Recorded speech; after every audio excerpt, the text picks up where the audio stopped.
Hello， 大家好。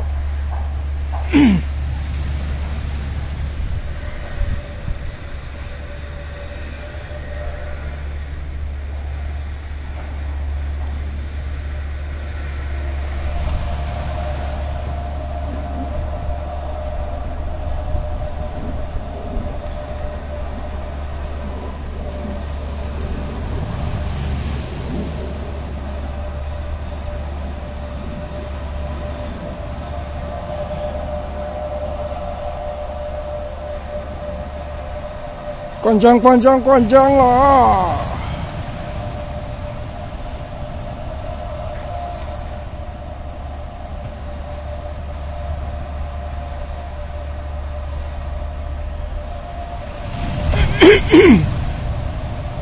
今天那个昨天这个 ML2A 这边有灌浆哈，今天继续灌。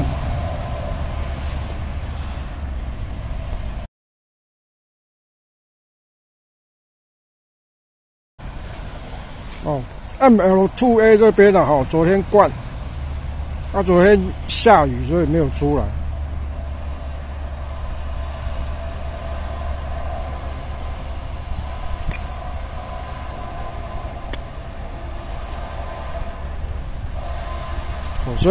所以应该是昨天灌第一次，今天灌第二次哈。因为它这个中间那个隔空管哈，可能比较薄啦，没办法一次承受那么大的压力哈。所以他昨天先灌这个我昨天是没有来了哈，不过我根据经验来猜测哈，他昨天先这个灌底侧吧哈，然后隔空管大概先压一些那个泥浆上去哈，那它会凝固硬掉之后哈，它会让那个隔空管比较坚硬哈，所以他今天灌第二次。不过这是我个人看图说故事猜测的但是通常8、9不离10今天天气非常冷所以刚刚飞机热车了大概1个小时才可以起飞啊现在冬天天气冷的话，飞机要起飞都是要热车一下OK， 没错果然昨天灌一半了然后今天继续再灌，把它灌满难怪那个和乐哥说今天会很热闹原来是他的意思就是说主桥塔在灌这边也在灌第二次。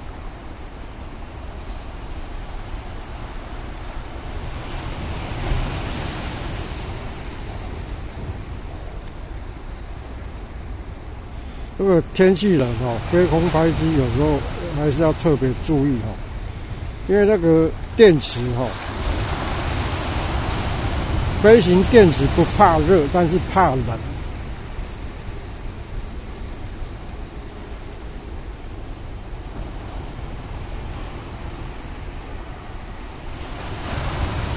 之前我有一次经验，就是说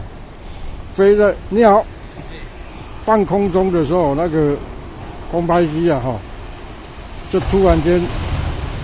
飞到一半然后自动下降，然后它那个电力显示下降到那个就是本来电还有50%然后它突然间因为天气太冷，在合欢上面刚好那一天有下雪然后本来是50几%，突然间它就显示10几%然后自动就下降。那一次我是自认为我已经热车够了飞上去因为那个电池本来在别的地方飞了一半然后我又跑去另外一个地方继续飞啊，想不到说一飞上去没多久，就在那个山崖的旁边自己下降，结果还好掉在那个山坡上面没有掉下去。结果后来我为了要捡那一台空拍机从合欢山上面开车去那个花莲买绳子，然后再开车再回来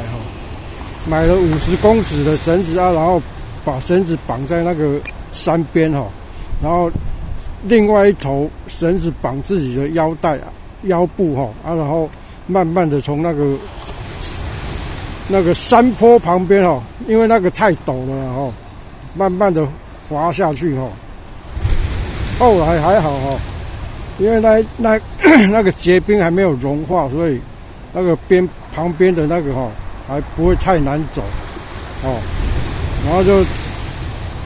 飞机在那边睡了3天再把它捡回来。OK， 现在是这个海螺管理中心持续的在组模当中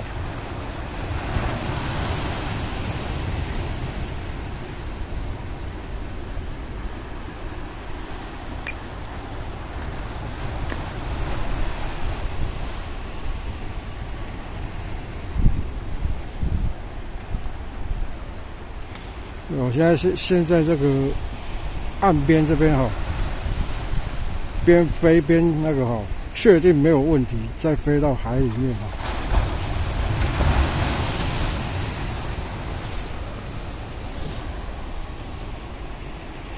所以那个我们前几天来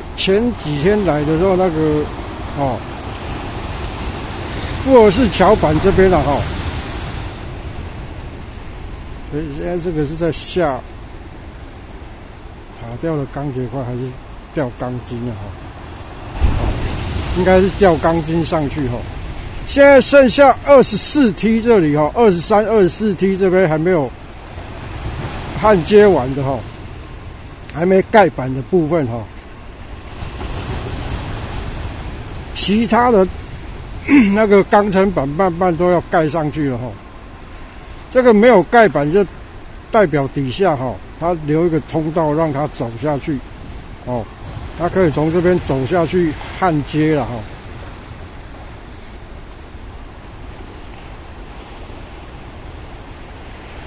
其实它只要有留一个通道让它走下去的话，其他的部分盖起来应该也是还 OK 只要它那个钢结块互接的地方是已经接好应该影响就不大现在这一台那个吊车是在上那个钢筋就是这个后段21T 的1/3之后它前1/3已经灌浆了嘛然后后1/3之后2/3至这个24它慢慢就是除了灌那个焊接的部分其他那个钢层板它都盖上去之后就可以绑钢筋了那前端就是这个已经确定绑钢筋都好的部分，它就开始灌浆先灌中路灌完，灌两边的快车道一样啦它就是分次灌所以它中路灌了3次灌满然后现在这个第2轮开始灌快车道也是灌第1次快车道也是灌第1次，所以后面还会有2次就是它这个快车道的部分第1次是先灌中路轻轨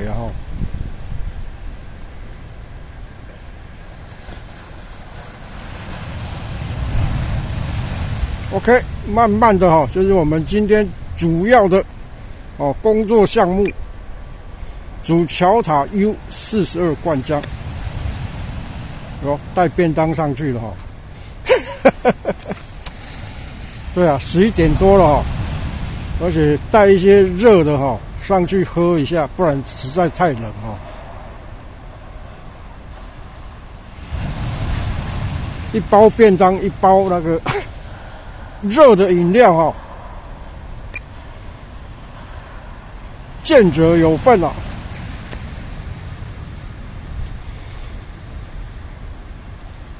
然后这个6T 跟5T 哈衔接焊接了哈，啊，很快的就把这个小铁皮屋啦哈，还有这个帆布哈防风的那个部分先把它架好来哈，比较好焊接，比较好做事情啊。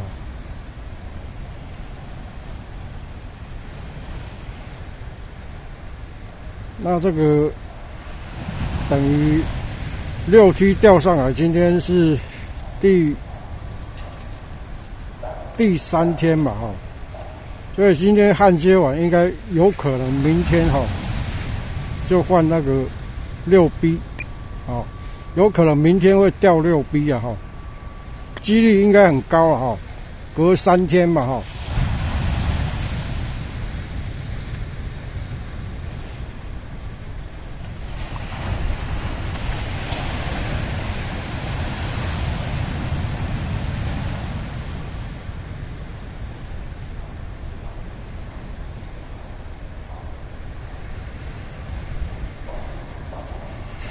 昨天没有出来，所以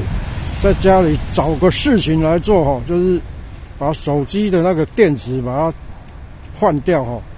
因为手机电池用2年了嘛哈，它那个感觉它那个电池耗电的速度非常快，所以我就想说哈，因为我大概上个月我就开始订一个那个手机的电池，然后他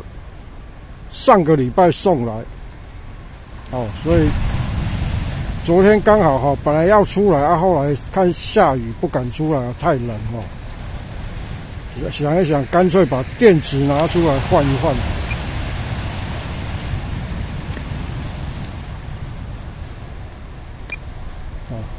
像我们这个高度已经高到大概150、160了哈，我们飞太近的话，反而看不太清楚哈，所以又在比较远的地方那个水平角会比较小水平的视角会比较小一点，我们要看它那个灌浆的动作会比较清楚。当然啦，首先是要我们这个机器放大的倍率够大。大家午安啦！0138鸟 JEROME 鸟，周仔鸟，陈俊荣鸟，李亚轩鸟，洞财鸟，建雄哥，午安。6B 钢结块，听说下星期因为风浪过大，了解，谢谢你。叶静文鸟，对啊，今天很冷。陈俊君鸟，陈红玉鸟，杨家好鸟，肖永林鸟。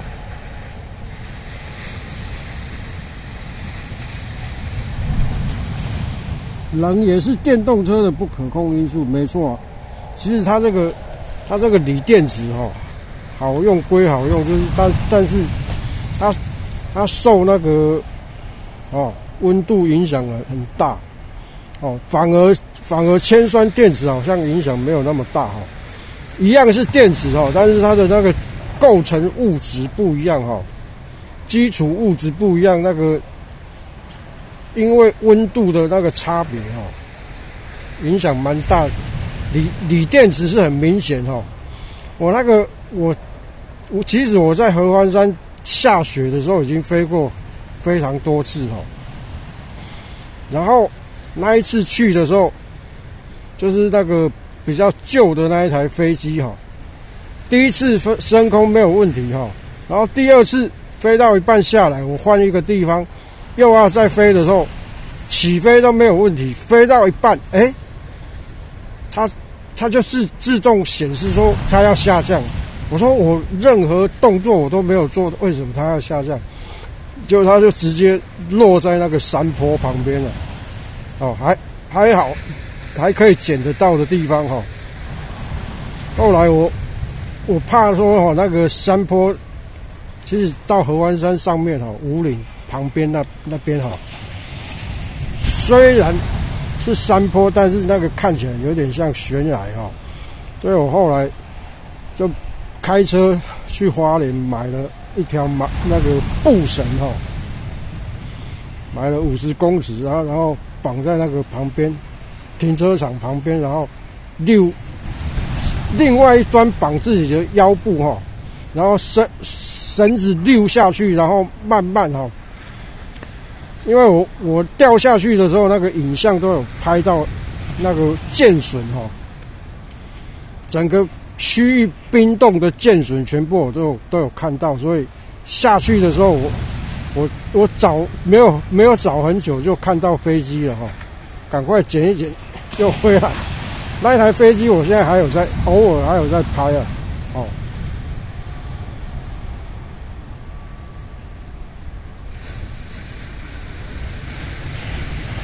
所以今天这个手机电池换完之后飞个几趟测试看看就知道这个电池有没有用。因为这个电池我昨天要换的时候，我才发现它上面标示2022年因为我现在用这个手机好像是2022年买的它那一年买的时候是新出厂的手机，所以可能是它这个手机那时候出厂，所以它的那个电池大概也都是这个年份所以因为这样，所以现在买到的电池都是2022年出厂的，所以我先测试几天看看有没有用如果电力还是持续掉得很凶的话，可能就要再去找看看有没有更新就是更新的那一种电池来换。还好我还没有把那个贝壳就是背盖把它粘死就是还很好拆拆换这个手机电池最难搞的部分就是那个拆背盖因为背盖它这种背盖是那个类似玻璃那一种如果没有拆好很容易裂开另外就是它这个手机可能是故意要把那个增加那个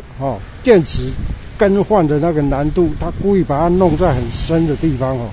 不像那个 iPhone 电池很好换，背盖一拆开之后拉掉那个插座，电池就直接可以换。但是它这个我现在用这个是华硕手机这个要换电池还要先把那个旁边一堆东西把它拆掉所以昨天换电池的过程也是一波三折换了大概5-6个小时应该有。看人家我是看人家的那个网络，人家在换把他的影片录下来，然后自己模仿他一步一步这样拆我看他大概半小时就换好，结果我自己换了6个小时不过下一次应该会比较快的希望现在这一颗电池换了以后就会改善了，就到时候就不用再换了好，刚刚这一桶带便当上去又下来了灌好，马上要换桶了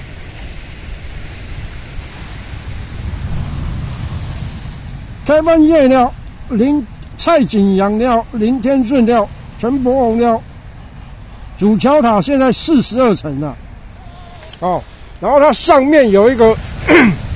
10 13哈，第13组的锚定钢箱哈，位置现在在 U43的位置，所以工区最高是在 U43，然后现在主要的工区是在4242灌浆完成之后它的42工区就完成，就会往上移动不过它这个最近我们在看的时候都有发现它那个主桥塔模板好像都有做稍微就都有做修改所以不知道它会不会持续一直改下去了就是最近这几次看它那个要主模的时候都那个模板都有拆下来做修改了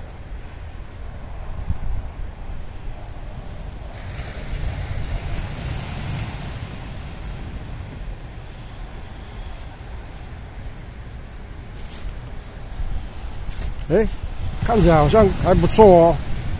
耗电好像有不一样了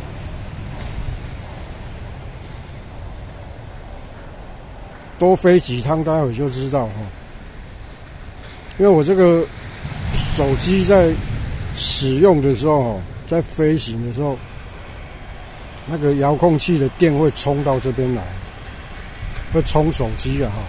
但是手机如果耗电量很大的话，会影响遥控器的电量。OK， 换筒完成了，准备了还没有呢，但是电剩下20%了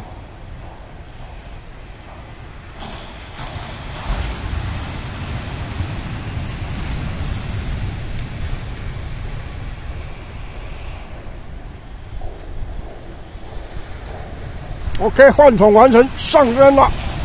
我慢慢飞回来了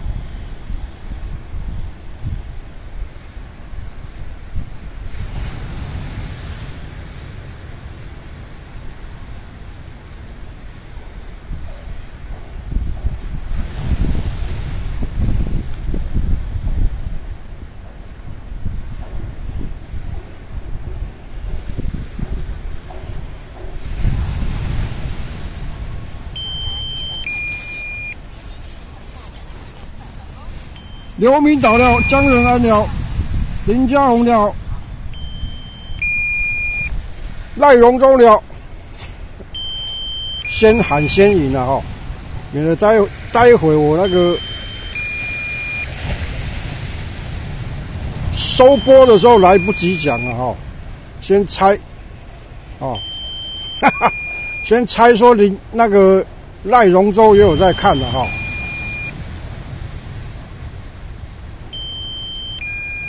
OK， 准备下降喽！一边下降一边飞了一边拍用倒车的。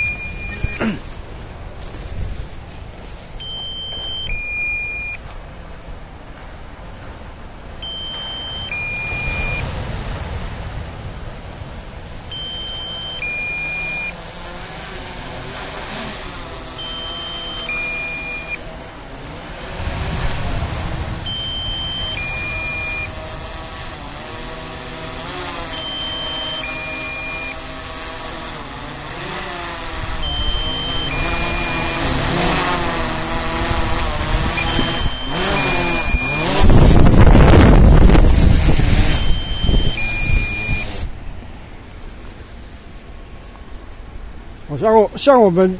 经常来拍这个就是像如果拍的这个次数越多这个空拍机的耗电就越大。像这个我们现在使用这个空拍机它都有一定的它的限定说它飞行的次数哈，就是电池哈，它一般它的那个规格制式化的规格就是说，它一颗电池出厂之后，它规定你飞200次，你就要换电池了，哦，但是因为我们勤俭持家习惯哈，我的电池都飞到300多次哈，它超过200次，它就会在那个萤幕显示上说你的电池飞行次数过多哈。那我有问过那个别的大哥前辈哈，他说，反正你飞，哦，你看那个飞机的电量没有掉很凶，那就还 OK 啊。如果它突然间会掉很凶的时候，你就要注意那个电池可能就不能用哦。那像我现在飞的这一台飞机，它用的电池一颗要5-6千了哈，所以我在用这电池，不管我飞的次数怎么样哈，我会随时想说哈，去找那个电池的芯去买电池的芯来换，买到电池芯自己来换的话，那个差很多那个电池芯一组大概700-800块而已但是你买原厂新的要5-6千的如果是买去给人家换的也是要3-4千的所以我们想说还是自己节省下来就好，因为我们拍这个坦白说都已经是很刻苦耐劳了所以我们3不5时会在这边讲这个前几天有一位大哥洪元年大哥，他就想说我们经常在拍这个给大家看嘛他就抖内1500给我买那个电池就这些费用就对了非常感谢洪元年大哥抖内1500啦感谢那我特别讲这个的意思就是说也没有别的意思，就是说谢谢洪元年大哥另外还有别的大哥也偶尔也会抖内给我们赞助我们来拍摄这个因为我们拍摄这个坦白说也都是以自己花自己的钱来拍这个那当然 YouTube 可能也会有一些收入，但是那个不多啦所以我们拍这个完全是自费在拍啦主要是说要告诉大家，台湾现在有一座这个很伟大的桥梁在建因为台湾本来就不是很大的一个土地面积不是很大的一个国家，所以我们山川各方面当然不能跟那种泱泱大国来相比较但是至少我们久久也有一次像这种类似淡江大桥这么大型的这个桥梁在建，有没有是机会很难得啦所以我们拍这个告诉大家台湾有一座很伟大的桥梁在建这个有可能是这个20世纪台湾应该是最令人瞩目的一座大桥至少我目前这样看，台湾目前应该是没有以台湾来讲，目前是没有比这个大型的桥梁当然长度你不能用长度来算你要用它的这个规模还有它的建造的这些成本这些来算所以我慢慢的会断断续续会这几年拍摄的一些比较精彩的一些片段影片或者它这个施工的一些甘苦我们会把它另外做成那个特别的一集一集，然后播给大家看代表说它这个工程的过程里面的一些艰辛它如何克服那些困难让我们看到的这些画面慢慢的把它那个精彩重要的部分还有它这个桥为什么会这么贵前几天我就有播一个光一只桥墩了哈，它的那个桥墩的造价就不菲哈。你光看那个桥墩哦，它做了多少那个功用哈，还有它的那个设备在里面哈，你没有看到的话，你其实难以想象说它这个桥，光一只桥墩它就这么多构思在上面哈，为了就是要让大家在使用这个桥梁的时候更安全、更便利哦。所以这个就是该花的、要花的，就是这些了哦。好，谢谢大家，我们今天第一节这个直播就暂时先到这边了哈。丹江大桥 U42 层灌浆了哈。还有早上听说早上5点就开始灌了哈。然后早上太冷，我没有出来，所以就等到大概8、9点才出门出门也不敢骑太快呢，那个骑越快越冷呢，而且还边骑边穿那个雨衣才能抵挡这样的寒风啦然后还会好像8点多出门，骑到这边9点了9点多出门，骑到这边11点多了好，谢谢大家，下一节再见，拜拜。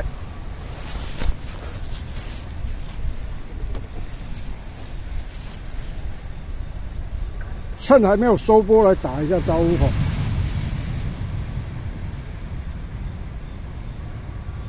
陈柏宏你好，江小卓你好，米斯特王你好，那个米斯特王，我那个跟你说那个 ID 有没有是 WIIIYY 我那一天写叉 IIIYY 写错了后来我在想说奇怪。怎么会不对后来我又进去 LINE 里面再看是 WIIIYY 我那个 LINE 的 ID 谢谢大家，拜拜。米斯特王，抱歉了